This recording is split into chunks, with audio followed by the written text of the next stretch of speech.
Hello, welcome to the Futurist Mindset with Fifth Avenue Capital and special guests from U Investment Company. Hi, my name's Tessa, and I am going to introduce Reagan Rodriguez. Reagan is a futurist that teaches stratosphere wealthy families, legacy families, how to become impact investors. Hey, Reagan, how are you? I am doing better than I deserve. How about yourself, Tessa? I'm good, and we have such a full house today. It's so exciting. We have so many guests. So I'm actually going to let you introduce our guests Yes. today. Yeah, these are just great folks here to work with. Carlos and Martin are the both founders of this project. It's actually in Uruguay. Very excited about that. What a lot of people mistake about in America or other parts of the country is sometimes they may have certain confusions, I'll say, about Central or South America. But what people don't know is Uruguay's economy is doing better than ours is in the United States. So when you think of Uruguay, Tessa, think of something like Switzerland. That's what type of security and safety they have there. So I took a look at this project and I thought, gosh, this makes a lot of logical sense, very pragmatic. They also kind of have a monopoly in the country as well. So from there, Carlos had his son Valentin join us, and Valentin is going to talk as well. Just a sharp young man, and his other son Federico as well. And by the way, you guys are seeing the last name. There is no relation. We just happen to have the same last name. So as the expression Carlos says, Puro Rodriguez aquí. Have you ever heard that? Puro Rodriguez aquí. So on that note, why don't Tessa, you kind of begin with question number one, and we can pick on Carlos. Hey, perfect. Carlos, so tell us a little bit about your audience for this project and what kind of problems you're solving for them. Well, hello, Tessa. Nice to meet you. Hi, Reagan.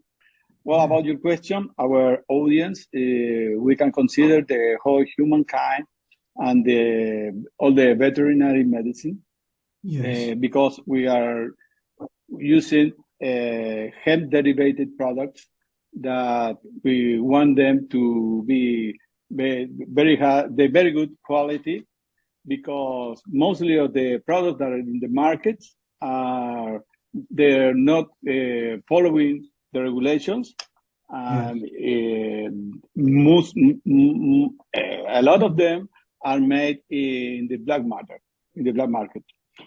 So what we expect is to have certifications, a lab with pharma grade that's going to apply for GMP, the good manufactured products, and GACP, that's the good agriculture and cultivated and harvest products. Okay, with that we are going to apply for our markets that mostly are in the South America, in our region. Mercosur is an area that has mostly 300 million people, but that's our main market, and we are going to apply also to the US market and European market and maybe the Australian market. Beautiful. Thank you, Carlos. Yes. Do you want to now kind of maybe ask Martin a question as well? Martin is also a co-founder. Martin, you're on mute right now, buddy, but Tessa's going to ask you a question here. There we go. You're fine. Go ahead, Tessa. Yes. Martin, can you share with us how you've helped someone with any medical or health-related challenges they've been having? Yes, I can relate to that. Hi, how are you, Tessa? How are you, Reagan? How are you, everybody? We had a very interesting story when we were testing our facility and developing our equipment to produce the extract of the plant. We came to a lady that we know as, well, I'll give her the name that we are giving here because I don't want to give her true name, which is Grandma Mary. She had a terrible problem with arthritis. So we decided that she could be good. Yes, continue. Arthritis, you were saying she had? arthritis. Mm-hmm. Arthritis. Her hands and fingers were all cramped out. She couldn't do anything, and she had a pain, permanent pain. It was Mm-hmm. terrible. Yes. So we gave her to try her to as a test to take our full spectrum plant tincture. Uh-huh. 3 weeks later, she calls us on the phone and she starts crying and says, "I never felt like this. I don't have any more pain." So we have to continue. We continue her for 3 more months. And 3 months later, she was absolutely playing piano and doing everything without any problems. Wow. It was an amazing story. That's so exciting. Thank you, Martin. Thank you for sharing that. Yeah. That's wonderful. Well, it's very effective, it sounds like. Yeah. Awesome. Well, and I know we have 2 more questions, and these are going to go to Valentine, I believe. Yeah. Would you, or anyone who wants to share, of course, would you share with us any trends in the industry or testimonials that, would kind of explain what you do more? Okay, thank you for the question on this. Maybe I want to mention 2 important points here. The first one is that the market is growing at an incredible pace. As the medical community starts accepting the benefits and expanding the application of cannabinoids, the resulting impact is both an opportunity and a challenge, as it compels us to operate at the same level as major markets. Global hemp market revenue is estimated at $5 billion, with projected growth to reach almost 17 billion by 2030. So it's quite a big number. And the second main point that I want to mention is that there is an increase, as Carlos told you before, there is an increasing concern regarding the lack of controls for CBD products. And actually, very recently, a group of researchers from the University of Michigan decided to investigate hemp-derived products, and they conclude that it can be a problem because they are not fully controlled. So with our project, we seek to accompany this market growth, but with safe products that meet the quality standards necessary to guarantee the health of the consumers. I mean, we don't want this to be part of the problem, but a solution for our customers. Thank you. Thank you. Very good. Was there another question on there, Tessa, as well? Yes. Yeah. Just if there's a story, like an optimistic, a positive story of how you've helped solve a problem and then provided a solution. That's a big question. To carry out this project, we believe that 4 fundamental pillars are necessary. And we think that we already have 3 of them, but we are really seeking for the 4th one. The first main pillar is location. As Reagan told you earlier in the conversation, we are located in Uruguay, in a country named Uruguay. That is kind of a business and innovation hub. And this is because Uruguay is a leader in Latin America in democracy, rule of law, low corruption, transparency, and civil liberties. So we have great political and economic stability that provides guarantees for both local and foreign investment. And something important is that here in Uruguay, we produce food for more than 30 million people. And here we are only 3.4. So it's a huge number. So we are an agro-exporting country that at the same time has a strong pharmaceutical industry with important multinational companies that are established here. So I mean, there are conditions for both the agricultural production and pharmaceutical industry that obviously are both really important for this kind of project. And the second pillar that I want to talk to you about is the know-how. And at this point, I will try to answer you how we solve a problem. In our first crop, we did something like 300 hectares. That is more than 1,700 acres. And believe me that the first time I went to the field, I was like, oh God, where's the hemp? There's like no hemp here. Yeah. Because it was really bad. Because in the country there was not knowledge at all regarding this kind of crops. Mm-hmm. So talking about the agricultural side of the project, we achieved significant progress, both in terms of crop development and in terms of genetics.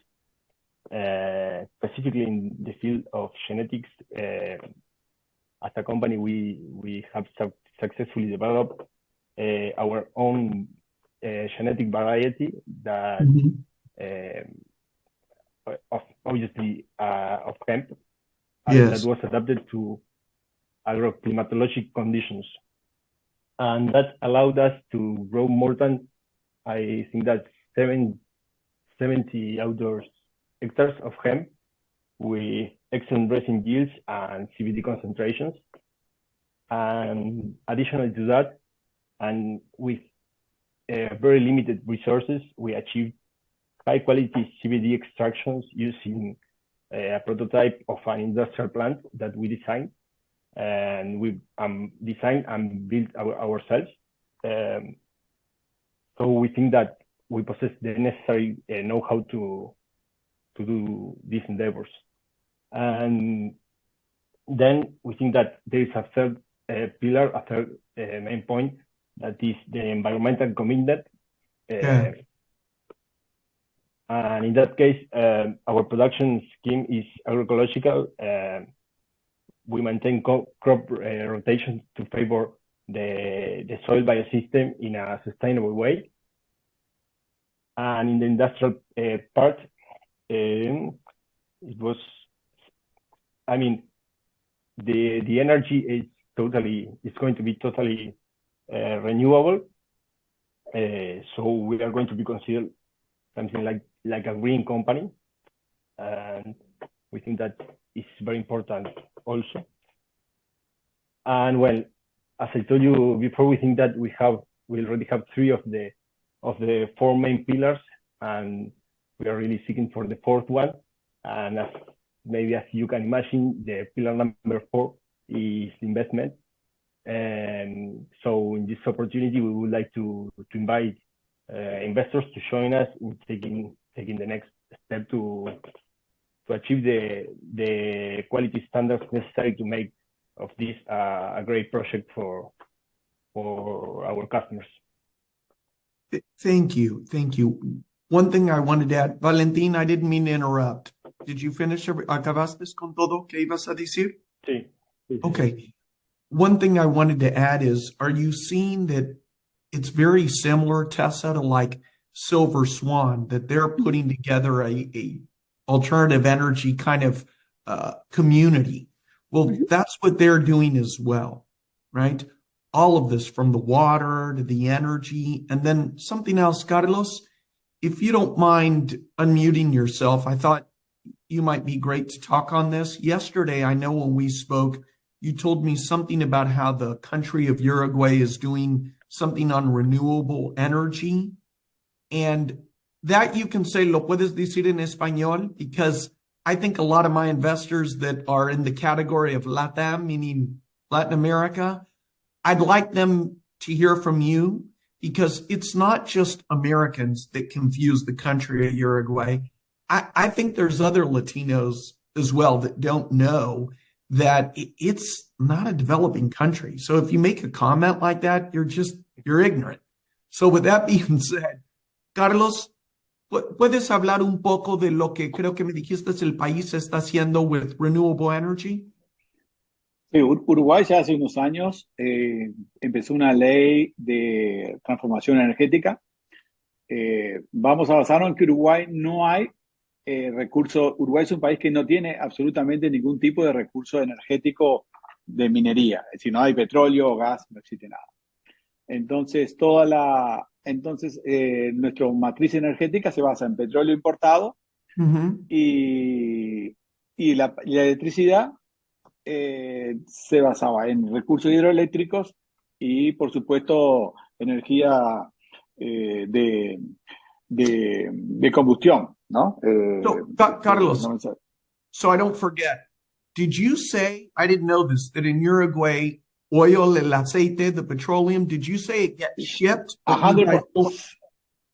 it's 100% imported, el 100% importado. No hay, en Uruguay hay refinería de petróleo, pero Uh-huh. pero el petróleo es importado. Entonces, lo que se hizo para aumentar la energía renovable, ya desde el 2008 por ahí, arrancó contratos del gobierno con particulares en los cuales se aumentó la carga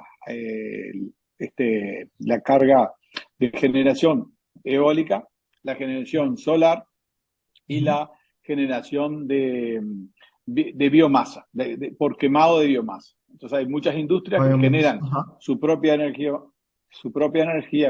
their biomass, they Y, boil in the boilers and uh-huh. they use para su consumo y le venden a la red. Y Carlos, Eh, one part that go ahead. y eso hoy por hoy, Uruguay alcanzó el 100% de la energía en Uruguay es renovable, de energía renovable. Actualmente hay un nuevo proyecto para expandir eso a hidrógeno, es decir, ya se superó el consumo de la energía renovable que tenemos, se exporta a los países vecinos, Brasil, Argentina, pero para seguir aumentando hay un proyecto interesante en producir hidrógeno verde a partir de fuentes renovables.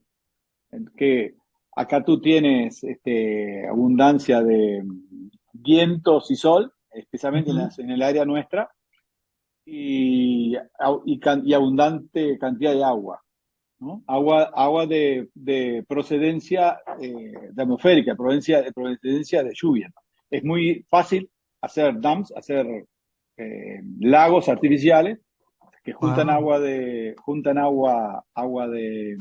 lluvia.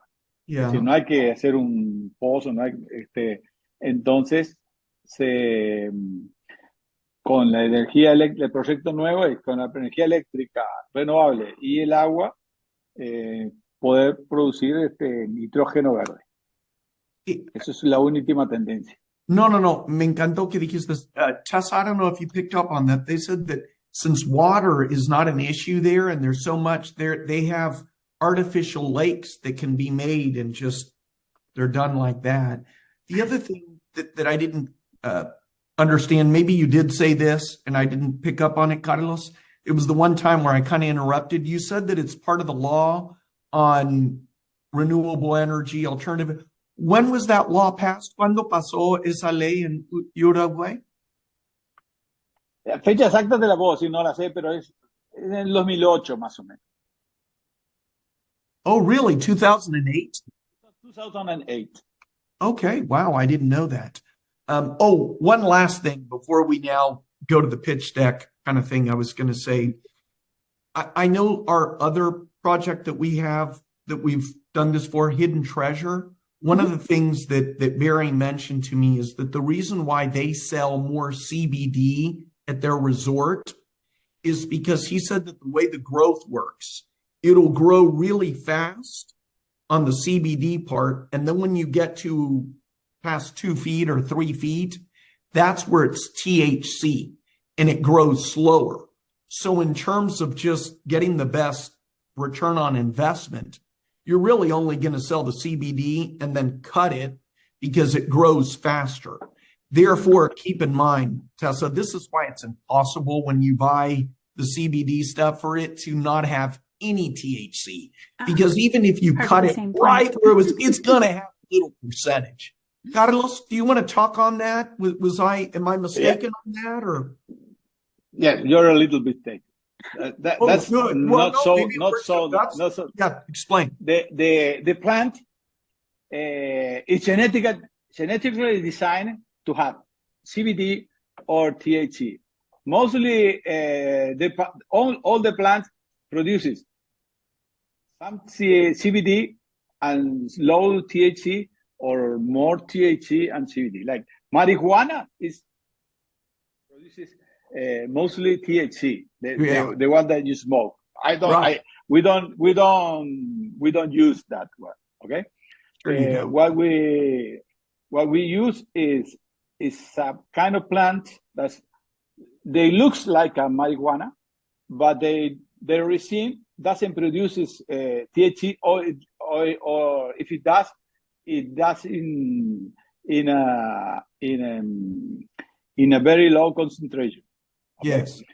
There are some varieties that are used in the United States that you can have that problem. That if it gets old, the plant, you can have the problem. The THC gets higher, or what happens is the CBD can be moved on to THC. But what we are expecting is to have a plant with high production CBD resin and low THC resin. Got it. And okay. That's one of the reasons that we have a plant that our industry is going to be a high volume, because we want to process very quickly. So that's one of the reasons that we are not going to have that problem. Okay. And then also, in addition to that, yeah, please, Martin. You can remediate the low THC concentrations on the resins that we get with an equipment you can distillate out the THC and leave you what we call a broad spectrum plant, which is with zero THC guaranteed. Okay. Thank you. Thanks for adding that, Martin. And again, I don't want this to be too lengthy, so we'll let Tessa do what you do next year. Tessa, right at the last minute, was able to, she's a hard worker. She got this added to our site. And so why don't you take it from here, and then I'll go over how to get. And I have the PDF downloaded, but you can flip through it here. I am going to just go ahead and... Yeah, download it. And also, I think you recognize Valentin, because you're the one that's putting together the Worthy Futures website with the trees. So I talked with Valentin about that, and they have an abundance of acres there. They've got thousands. So we will also, I'm going to be talking with Valentin and working with him on sending some plants, some seeds with the Empress tree. Oh, that's exciting. It is. So now that we've got this open, this is how you investigate a business when you're looking at and what you want to look for. You want to look at what the vision is, how we have it. And Tessa, just start scrolling slowly. And then you look here at the investment and what you're looking at. Now we're going to look at what the challenge is. And you see that they put that in there. There's always a problem. I like to call it challenge, which is meaning that we have a solution, and they have a solution, and it's right there. Okay, so you read that, and then it's very important, although they kind of have a monopoly. They were the first people that were given the license from the country. There are others that probably could get it, but not in the way they have it, and especially with the relationship with pharmaceutical companies. So you'll look at that at the market and competition, and then obviously on the plan, you'll see more on that. And then I like the next part, synergies and revenue. Yes. Yes. And then next we go to the team, and you see we've got Carlos and Martin as the two founders, and then we go over the milestones, and this is something we carefully put together as well. And then the financials. So they are seeking 20 million, and there's going to be so much more to this, as he said, than just cannabis. Look at it as this alternative energy fund. I think that we are good here. Okay. If you can, and then I want to kind of wrap up with something that I was thinking of. And I was thinking about how we learn through difficulty. I actually had quite a bit of things that happened this week. Sometimes that just happens, right? You may have Monday that doesn't work out so well, and just wait till the next day. Things change. So when you're challenged, when I talked about that, I like to use the word challenge versus problems. When you're challenged with, let's say, someone in your, the way I look at it, that's the perfect opportunity to grow in ways that then prepare you for that next level, right? So think of it this way.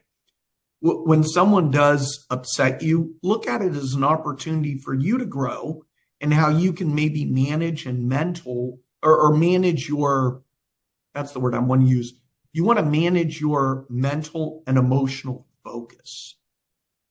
Because that's what happened to me on Monday. I was just thinking about that situation, and my focus was off that day. So let your emotional focus and then ultimately your physical output. So and here's the other thing I learned, observe. So as you observe, you're going to become more aware of how you respond and feel towards people, or whatever situation you're dealing with, especially the ones that you struggle with. So when you guys think of a goal, ¿verdad? Una meta, que vas a hacer de esto, you want to consider a situation that's challenging you to grow and how you will then step up. So how will we do that? Take a look at your life, the things that you do, the people you interact with. Which ones kind of get under your skin, right? Which people have you turn the other way or cause you to avoid, right, or evade? Take a look at the other people that are around those situations, right? The connections. See how other people deal with them. What traits, what thoughts, what actions or responses can you take to smooth that experience? So why do we want to do that? Well, part of the reason why we want to do that is because every situation, every challenge, every struggle is what, guys? It's an opportunity for a new belief, a new perspective, a response. Maybe, I got a better word, a new habit that then will be my identity. So stay open-minded in this process. You may be missing opportunities that are primed for modeling because you didn't make that connection, that overcoming the resistance with a new response is kind of part of the process. So that's it. I'm done. That's wonderful. Thank you, Reagan. I actually had a situation where you're making me think a little bit more on how to come back into a conversation that maybe was hard and approach it with a new perspective. So thank you. As always, very helpful. Yeah. Well, speaking of modeling, I thought of you because you're really good about not taking little offenses to things. I know why you're laughing. So I sent her an email. No. Just not me. Okay.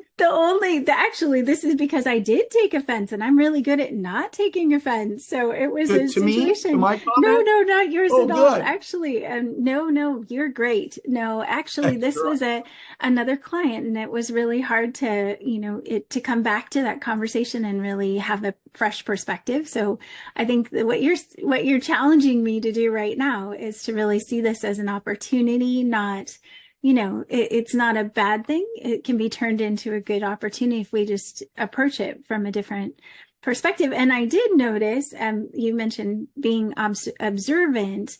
And and somebody brought it to my attention, like, look at how stressed they are right now. They can't even form, their sentences right now. So clearly things are so stressed for them. So it was interesting. It just it helps me to look at an opportunity versus just a situation that I'm, involved in. Even if it has nothing to do with me, I'm still in the middle.